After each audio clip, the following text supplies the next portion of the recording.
কাল ভোর ৬টা থেকে সারা দেশে শুরু হচ্ছে ৭ দিনের কঠোর লকডাউন। এই সংক্রান্ত জারি করা প্রজ্ঞাপনে সরকার বলছে, লকডাউন বাস্তবায়নে সিভিল প্রশাসনের পাশাপাশি মাঠে থাকবে সেনাবাহিনী ও বিজিবি। নির্দেশনা অমান্যকারীদের জন্য থাকছে শাস্তির ব্যবস্থা।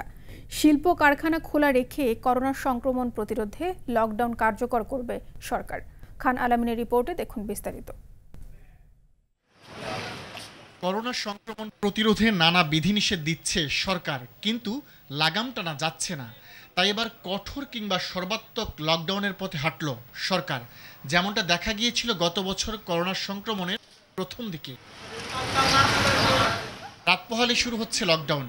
৭ দিন বন্ধ থাকবে সরকারি বেসরকারি সব অফিস, পণ্য বোঝাই ও জরুরি সেবায় নিযুক্ত পরিবহন ছাড়া বন্ধ থাকবে সব ধরনের যানবাহন। অভ্যন্তরীণ বিমানও বন্ধের আওতায়। চলতে পারবে কেবল প্যাডেল চালিত রিক্সা।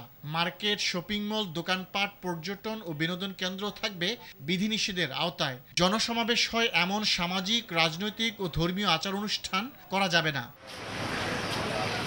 জরুরি সেবায় নিযুক্ত প্রতিষ্ঠান চালু থাকবে, ফলে এসব প্রতিষ্ঠানের কর্মীরা পরিচয়পত্র দেখিয়ে চলাচল করতে পারবেন, যার মধ্যে রয়েছে আইনশৃঙ্খলা রক্ষাকারী বাহিনী, স্বাস্থ্যকর্মী, গ্যাস, বিদ্যুৎ, পানি, ফায়ার সার্ভিস, টেলিফোন ও ইন্টারনেট সেবায় যুক্ত কর্মীরা। গণমাধ্যম ও বিধিনিষেধের আওতার বাইরে থাকবে। শিল্প কারখানার স্বাস্থ্যবিধি মেনে নিজস্ব ব্যবস্থাপনায় চালু থাকবে। বন্দরের অফিস থাকবে খোলা। সকাল ৯টা থেকে বিকাল ৫টা পর্যন্ত কাঁচা বাজার ও নিত্যপণ্য বিক্রি করা যাবে খোলা স্থানে।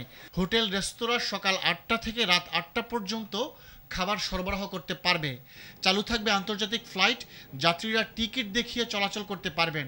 করোনার টিকা গ্রহণের জন্য কার্ড দেখিয়ে যাওয়া যাবে। লকডাউনের সময় ব্যাংক খোলা থাকবে সোম থেকে বৃহস্পতি, সপ্তাহে এই ৪ দিন। চলবে সকাল ১০টা থেকে দুপুর ১:৩০টা পর্যন্ত। আদালতের বিষয়ে নির্দেশনা দেবেন সুপ্রিম কোর্ট। মসজিদের নামাজ আদায় চলবে ধর্ম মন্ত্রণালয়ের নির্দেশনা অনুসারে। লকডাউন বাস্তবায়নে আইনশৃঙ্খলা বাহিনীর পাশাপাশি এবার মাঠে কাজ করবে সেনাবাহিনী ও বিজিবি।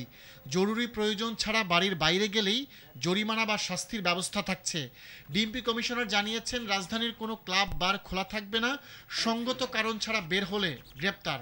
আমরা যদি সন্তুষ্ট না হয় যে উনি কি কারণে বের হয়েছে, তাহলে কিন্তু এবার তাকে বেশ আইনি ঝামেলায় পড়তে হবে।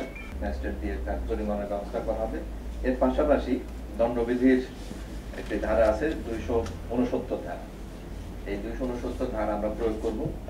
তার বিরুদ্ধে নির্মিত মামলা রুজু সহ তাকে গ্রেপ্তার করে আদালতে বিচারিত হবে।